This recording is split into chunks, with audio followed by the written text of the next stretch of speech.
Yan po mga kakunin ko, Jonathan TV Mix Vlogs. Mayroon na naman tayong panibagong ngayong talagang nakakalungkot po mga kakuya dahil na sa mga ministro ni Manalo, pilit inaangkin kapag may nabasa sila na Church of Christ o Iglesia ni Cristo gamit ang aklat Katoliko pa naman, no? So ang iniugnay nila na karang daong daw ni Noe noong una, kapag hindi daw pumasok sa kanilang iglesia ay wala daw kaligtasan. So panoorin po natin ang video po mga kakuya. Ibang religion, halimbawa po, isa sa mga otoridad ng simbahang Katoliko, may mga sumusubaybay po sa akin ng mga Katoliko. Ayon po sa isa sa mga otoridad ng simbahang Katoliko, kaano raw po ba kahalaga ang Iglesia ni Cristo? May dala tayong aklat, ipakita natin. Ang pamagat po ng aklat, ito po, Bible History for Everyone. Yan. Mababasa natin, mabuti basahin po natin sa page 29, ilagay na natin, page 29. Ang sumulat po ng aklat na yan ay si Father Atanasio Danieletti. Wala pa ba dyan? Ilagay na natin yung isa. Ayan, ayan. Ayan po, Father Atanasio Danieletti. Yan po ay sa St. Paul Publications, Pasay Metro Manila. Ano sinasabi ng pare ng simbahang Katoliko? Ito po sabi niya. Yung unang bahagi po, yan yung mismong nilalaman. Pero babasahin ko na po sa wikang Pilipino. May translation po niyan.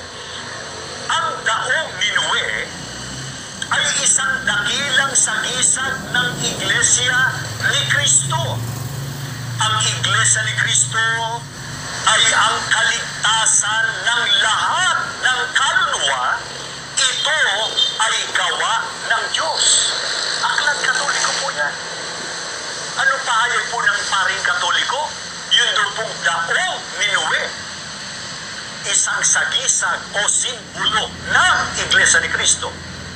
Eh marami naman po sa inyo palabasan ng Biblia.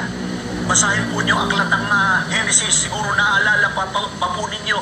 Hindi ba't ang Panginoon Diyos ay nagpagawa noon kay Noe ng isang malaking daong bago ang bahang unaw? Sino ang naligtas? Yung lahat ng pumasok sa loob ng daong. Kaya lahat ng nasa labas ng daong ay napahamak sa bahang unaw. Ano sabi ng pare? Ang daong na yon ay isang dakila o kahangahangang simbolo. It is a magnificent symbol of the Church of Christ or Iglesia ni Cristo. Patotoo po yan ng pare.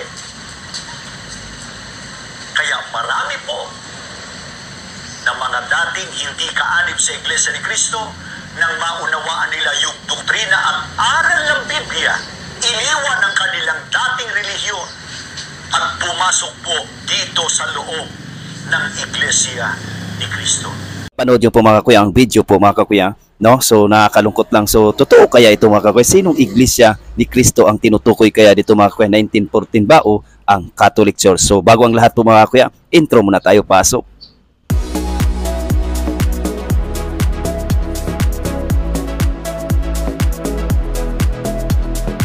Ko Jonathan TV Mix Vlogs, nagbabalik po mga kakuya, no? So ayon po sa mga Iglesia ni Cristo talaga, may ano na naman sila mga kakuya, panibagong modus na naman talaga po mga kuya, gamit ang aklat Katoliko po mga kakuya, no? The Bible History for Everyone ni Father Anastasius Daniel, no? OCD 1977, 26, no? Printing page 22 po mga kakuya. Ito po ang ating mababasa po mga kakuya, no? Isasalin na po natin sa Tagalog po mga kakuya.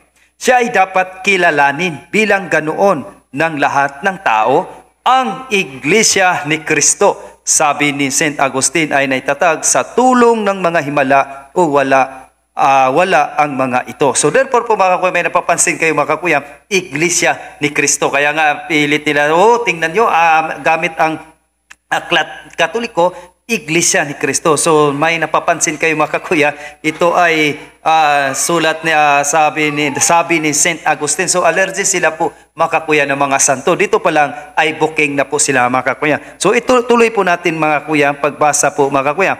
Ayon pa rin dito mga kuya ang karugtong. Ngunit kung ang isang taong walang anumang kasalanan ay namamatay sa kamalian, hindi siya hatulan ng Diyos sa kanyang pagkakamali, sapagkat ito ay hindi sinasadya kung ang isang tao ay wastong nabautismuhan at hindi na kailanman sinasadyang lumalabag sa batas, no? So Diyos o kung siya ay nagkasala, ngunit lubos na nagsisi sa kanyang mga kasalanan, hindi siya itatakwil ng Diyos magpakailanman. Ang gayong tao ay hindi isang rebelde o isang irihi. Isa siyang pusong Katoliko. So therefore po mga kakuya, napansin kayo, isa siyang pusong Katoliko po mga kakuya. So ano ba yung sinutukoy doon sa Iglesia ni Cristo? Yan ba ay tatag ni Felix Manalo po mga kakuya? Tatag ni Felix Manalo 1914. Punta po tayo mga kakuya sa page page 250 po mga kakuya. Sa ganun pa rin na aklat po mga kakuya. Ito po ang ating mababasa. Ang banal na Iglesia Katolika Romana ang Iglesia ni Cristo. So therefore po mga kakuya, Catholic Church pala ang tinutukoy doon po mga kakuya na Iglesia ni Cristo. So sa ganun pa man mga kakuya, ang talaga yan po ang ating aral nga ayon po sa Catechism ng Catholic Church 811. This is the soul's Church of Christ which in the creed we profess to be one, Holy, Catholic, and Apostolic po mga kakuya. Yan po yan, Church of Christ. Yan po ang ating aral po. Ayon po yan sa Catechism of the Catholic Church, paragraph 811 po mga kakuya. So mali ang mga paratang o mali ang mga conclusion ng mga iglesia ni Manalo na talagang pilit nilang inaangkin-angkin itong mga ito. Mahilig mag-angkin-angkin po mga kakuya. No? Nakakatakot ito po mga kakuya na pilit nila talaga angkin basta may nabasa silang Iglesia ni Cristo, sila na daw po yun mga kakuya. So sa ating nabasa, napatunayan po natin mga kakuya, walang ibang Iglesia ni Cristo kundi Iglesia Apostolica Romana po mga kakuya. No? The Catholic Church po mga kakuya, founded by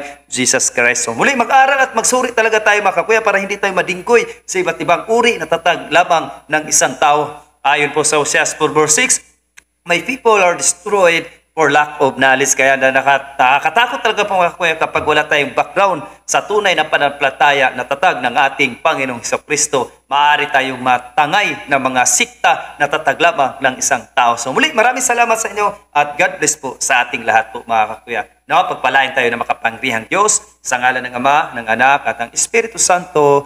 Amen. God bless at ingat po tayo palagi.